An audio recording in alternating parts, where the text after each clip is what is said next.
Hello and welcome to part 2 of How to Vibrato. Now this is just basic introduction to the concept of vibrato. You will find that it takes quite a while to get a good vibrato going. I use this book, Viva Vibrato. In the last session I introduced the concept of sticky taps.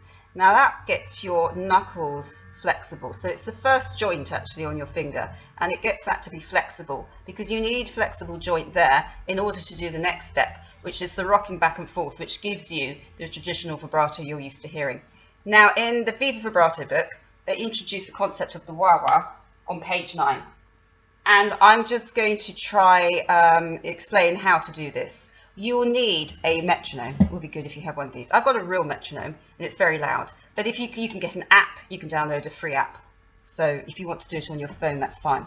Now I'm starting off by setting my metronome to a certain speed as it suggests on the wawaa. So I'm setting it to 80, and then what I've got to do at that speed is to play the note I want to vibrato on and then rock it back. So I'm going to play the note and flatten it in one tick of the metronome. Now they start you on the G string in 3rd position. I would say it's much easier to do this on a different string, the A or the D. And so I'm going to start it on the A string. It's just an easier string to vibrato on. I'm going to turn my metronome on, and to each of those ticks I'm going to play my note and I'm going to rock back, and then I'm going to go back up to it. So here we go in 3rd position, starting with the first finger.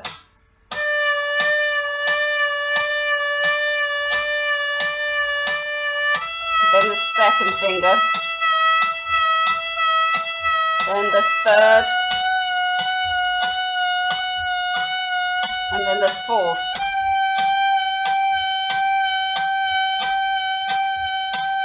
Then I'm going to come down,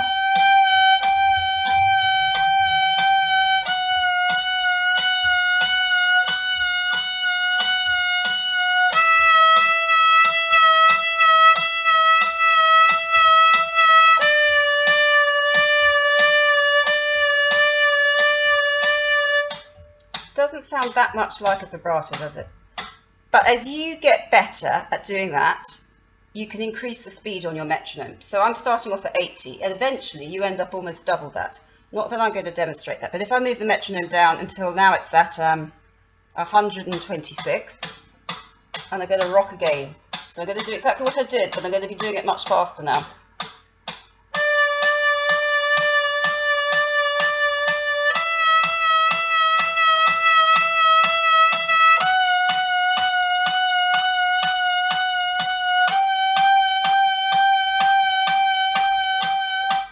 You get the idea. Once you're used to playing on a string you feel comfortable with, so the A or the D, then you can move on to the other strings. Make sure you practice this on every string because there'll be particular fingers you find harder on different strings. So I hope that helps, and maybe there'll be vibrato part 3 soon.